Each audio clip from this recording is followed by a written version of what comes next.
السلام علیکم، کیسے آپ سب؟ امید کرتی ہوں آپ سب ٹھیک ہوں گے، خیریت سے ہوں گے۔ تو چلیں اسٹارٹ کرتے ہیں۔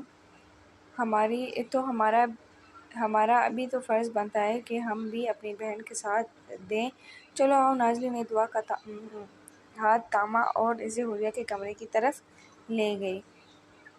ہائے اللہ، ماشاء اللہ کتنی پیاری لگ رہی ہو حوریہ، دعا نے حوریہ کو گلے لگا کر کہا۔ حوریہ نے بلیڈ رنگ کا شرارہ اور اس کے اوپر شارٹ شرٹ پہنی تھی جس کے اوپر بہت ہی پیارے موتیوں سے فل کام ہوا تھا، اور ساتھ میں سرخ رنگ کی جولری پہنے رکھی تھی اور اچھے طریقے سے چادر سیٹ کیے بہت پیاری لگ رہی تھی۔ اب اس سمر اور کلثوم بیگم کمرے میں داخل ہوئی اور نازلی اور دعا کو مخاطب کیا۔ چلو جلدی کرو بچے، حوریہ کو گھونگھٹ کرواؤ، مولوی صاحب آتے ہی ہوں گے۔ آبش کے کہتے ہی حوریہ کی آنکھوں میں آنسو جمع ہونے لگے۔ کیا ہوا بیٹا؟ آبش آگے آئی اور حوریہ کو اپنے ساتھ لگایا۔ کچھ نہیں، بس مجھے ماما بابا کی یاد آ رہی ہے آج، حوریہ نے روتے ہوئے کہا۔ حوریہ بیٹا، میں جیسے اسفن کی ماں ہوں اسی طرح تمہاری بھی ماں ہوں، سمجھ آئی؟ سمن بیگم نے بھی حوریہ کو گلے لگایا۔ شکریہ آنٹی، حوریہ بھی ان کے ساتھ گلے لگ کر کہا۔ کیا آنٹی، ابھی میں نے کہا تھا کہ میں تمہاری ماں ہوں اور پھر بھی آنٹی اب مجھ سے بات مت کرنا تم، سمن بیگم نے ناراض ہوتے ہوئے کہا۔ اور سوری مورے، میں آپ کو آئندہ سے مورے ہی کہوں گی، حوریہ نے سمن بیگم کو گلے لگاتے ہوئے کہا۔ اچھا اب جلدی کرو تم لوگ، مولوی آتا ہوگا، کلثوم بیگم نے انہیں پھر سے یاد کروایا۔ اور اس طرح مولوی آئے اور حوریہ کا نکاح شروع کیا۔ حوریہ جہانزیب ولد جہانزیب احمد، آپ کا نکاح اسفندیار خان ولد دلدار خان کے ساتھ سکہ راج الوقت 10 لاکھ روپے حق مہر بعوض، آپ کو یہ نکاح قبول ہے؟ حوریہ کی آنکھوں میں آنسو آئے۔ آج اسے اپنے والد اور والدہ کی بہت یاد آ رہی تھی۔ بیٹا جواب دے، درخدری خانزادہ نے حوریہ کو مخاطب کیا۔ جی قبول ہے، حوریہ نے نکاح کو قبول کیا جس سے سب میں خوشی کی لہر دوڑ گئی۔ حوریہ سے اس کی رضامندی پوچھ کر سب مرد مولوی کے ساتھ کمرے سے نکلے اور حویلی کے صحن میں آئے جہاں پر فنکشن ہونا تھا۔ اسفند ذرا ادھر آنا، اریان نے اسفند کو آواز لگائی۔ اسفند کی حالت دیکھنے لائق نہ تھی کیونکہ آج اسفند کا دل ٹوٹا تھا۔ بقول اسفند کے مرجھائے چہرے کے ساتھ اریان کے پاس آیا۔ جی لالا بولے، کیا بات ہے؟ جاؤ اس مولوی کے پاس جاؤ اور وہ جو تم سے کہے تم نے اس کا جواب دینا ہے۔ اریان نے اسفند کو مولوی کے پاس بھیجا۔ کیوں؟ مولوی کا مجھ سے کیا کام؟ اور آپ کے وہ دلہا صاحب کہاں ہیں؟ اسفند نے طنز کیا۔ یار انہیں کچھ کام ہے، تم جاؤ اور ان سے پوچھو، میں ذرا آتا ہوں نا، اریان کہتے ہوئے دلاور خان لوگوں کے پاس گیا۔ جی مولوی صاحب، آپ کو کیا کام تھا مجھ سے؟ اسفند نے مولوی سے پوچھا۔ اور مولوی تو حیران رہ گیا، کیسے دلہا ہے جو نکاح کے وقت کام کاج کا پوچھ رہا ہے؟ مولوی کبھی آغا جان کو دیکھتا تو کبھی اسفند کو۔ کچھ نہیں بیٹا، ذرا اس صفحے پر آپ تشریف رکھیں، پھر آپ کو سب پتہ لگ جانا ہے۔ زرغم نے اسفند کو پکڑ کر مولوی کے پاس صفحے پر بٹھایا۔ مولوی صاحب آپ شروع کریں، آغا جان نے نکاح شروع ہونے کو کہا، پر اسفند کو کچھ سمجھ نہیں آ رہا تھا کہ آخر ہو کیا رہا ہے میرے ساتھ۔ تو اسفندیار خان ولد دلدار خان، آپ کا نکاح حوریہ جہانزیب ولد جہانزیب احمد کے ساتھ سکہ راج الوقت 10 لاکھ کے مہر بعوض اپنے نکاح میں قبول ہے، مولوی نے اسفند کی طرف دیکھ کر کہا۔ کیا؟ اسفند نے ایک دم اپنی جگہ سے اچھلا۔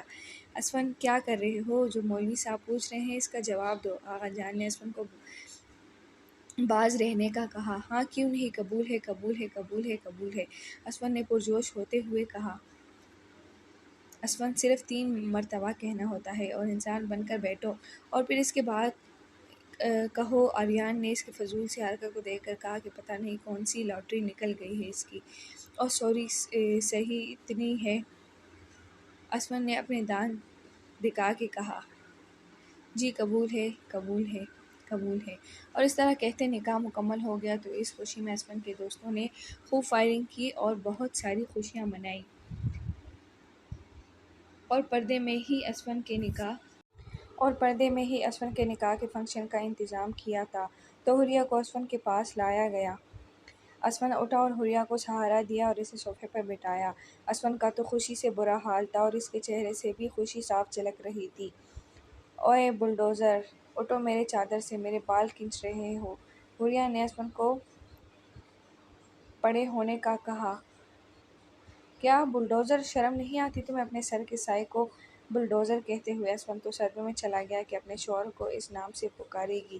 اور سوری بلڈوزر سائیں، ہی ہی ہی، حوریہ نے ہنستے ہوئے اسفن کو کہا، جس پر اسفن نے برا سا منہ بنایا تھا۔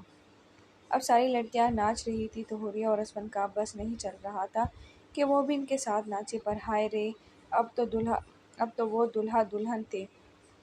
اور دھوم دھام سے حوریہ کو اسفن کے کمرے میں لے جایا گیا۔ یہ تمہاری شادی تو آغا جان کے دوست کے بیٹے کے ساتھ تھی نا؟ اسفن نے حوریہ سے پوچھا۔ کون سا دوست اور کس کے ساتھ میری شادی تھی؟ حوریہ ناسمجھی سے پوچھا۔ وہی آغا جان کا دوست شہرام کی بات کر رہا ہوں۔ اسفن نے حوریہ کی طرف دیکھا۔ تمہارا دماغ خراب ہے بلڈوزر سائیں، میں کیوں کسی اور سے شادی کروں گی جب شروع سے ہی گھر والوں نے مجھے تمہارے لیے مانگا تھا؟ حوریہ نے آئی برو اٹھا کر اسفن کو کہا۔ اوہ شکر ہے وہ تمہاری شادی اس شہرام سے نہیں ہوئی، ورنہ تو آج اس نے میرے ہاتھوں شہید ہو جانا تھا۔ اچھا جی، اور میں اتنی آسانی سے تمہیں اپنا شوہر شہید کرنے چھوڑتی نا؟ میں نے تمہیں ہی شہید کر لینا تھا، آیا بڑا میرے شوہر کو شہید کرنے والا۔ حوریہ ایسے کہہ رہی تھی جیسے وہ اسفن کی نہیں شہرام کی بیوی بن گئی ہو۔ اور یہ تمہارا شوہر میں ہوں، سمجھی؟ اسفن نے حوریہ کی طرف گھورا۔ ہاں ہاں، بدقسمتی سے حوریہ نے بھی جھپٹ سے جواب دیا۔ اور ویسے بھی میں تو اس پوزیشن میں نہیں تھی کہ میں انکار کر سکتی، تم تو انکار کر سکتے تھے نا؟ حوریہ نے ناک چڑھا کر اسفن کو دیکھا۔ اوہ خوابوں کی شہزادی، میں بھی کوئی مرا نہیں جا رہا تھا تم سے شادی کے لیے۔ اب اسفن نے تو مر کر بھی حوریہ کو نہیں بتانا تھا کہ وہ اسے پسند کرتا ہے، اور نہ اس نے ورنہ اور سر چڑھ جانا تھا۔ مجھے تو خود نکاح والے دن پتہ لگا کہ میرا نکاح تم سے ہے، ورنہ میں تو سمجھا کہیں دولہا صاحب بھاگ گیا ہے تو میں نے ترس کھا کر تم سے نکاح کیا۔ نکاح کے لیے حامی بھر دی۔ آئی بڑی، تم انکار تو کر سکتے تھے۔ اسفن نے حوریہ کی نقل اتاری۔ تم بلڈوزر کہیں کہ اب مجھ پر ترس کھا کر شادی کرو گے؟ حوریہ نے اپنے پاس سے کشن اٹھا کر اسفن کے سر پر مارا۔ اسفن نے بھی خود کے بچاؤ کے لیے دوسرا کشن حوریہ کو مارا، اور اس طرح ایک دوسرے کو مارتے مارتے ساری کشن کوریوں پورے کمرے میں بکھر گئی۔ ایک دوسرے کو مارتے تک کر ایک دوسرے کو دیکھنے لگے، اور پھر کیا تھا، پورے کمرے میں دونوں کے قہقہے گونج رہے تھے۔ ایسا بالکل بھی نہیں لگ رہا تھا دونوں کو دیکھ کر کہ آج ان کی شادی ہوئی ہے، 3 سال بعد۔ مورے جیان میری گڑیا نہیں مورے جیان میری گڑیا نہیں دے رہا۔ زنیشا نے روتے ہوئے اپنی ماں کو بلایا۔ نہیں، یہ گڑیا میری ہے، مجھے دو۔ نہیں، یہ گڑیا میری ہے، مجھے دو۔ زاریہ نے زنیشا سے اس کی گڑیا کھینچی۔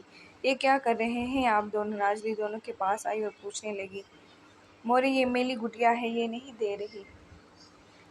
مورے یہ میری گڑیا نہیں دے رہا۔ زنیشا نے اپنی ماں کو زاریان کی شکایت لگائی۔ ان دونوں کو لڑائی کی وجہ سے دعا اور حوریہ جو کچن میں کام کر رہے تھے وہ بھی باہر آ گئے۔ دیکھو زاریان، آپ تو لڑکے ہو، اور لڑکے گڑیا کے ساتھ تھوڑی نہ کھیلتے ہیں۔ دعا نے زاریان کو اپنے ساتھ لگا کر سمجھایا۔ نہیں مولے، مجھے بھی گڑیا چاہیے۔ نہیں مورے، مجھے بھی گڑیا چاہیے۔ اور زاریان کہتے ہوئے رونے لگا اور زنیشا سے اس کی گڑیا چھین لی، جس کی وجہ سے زنیشا نے بھی رونا شروع کر دیا۔ اف اللہ جی، کیا کروں میں دونوں کا؟ دعا نے اپنے سر پکڑ کر کہا۔ ابھی وہ دونوں کو ڈانٹتی کہ اتنے میں اریان، زرغم اور اسفندیار حویلی میں داخل ہوئے۔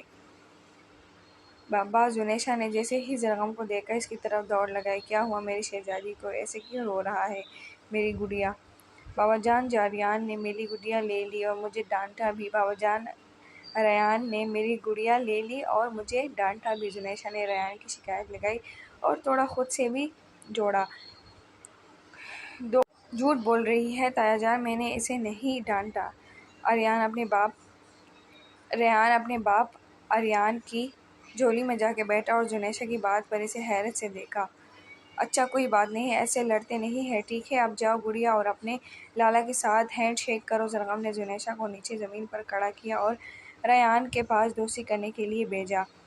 اوکے۔ زنیشا بھی ریان کے پاس گئی اور اس کے ساتھ ہینڈ شیک کیا۔ نازلی کھانا لگاؤ، ہم فریش ہو کر آتے ہیں۔ زرغم نے نازلی کی طرف آواز لگائی۔ اب نازلی زرغم سے اتنا نہیں ڈرتی تھی، اب تو اپنی باتیں بھی منواتی تھی اور تھوڑے بہت نخرے بھی کرتی تھی۔ زرغم اور نازلی کو اللہ نے 2 سال پہلے ان کی زندگی میں ایک پیاری سی شہزادی کو بھیجا جو کہ 2 سال کی تھی، اور اس کا نام زرغم اور نازلی کے فرسٹ لیٹر ملا کر اس شہزادی کا نام زنیشا رکھا تھا۔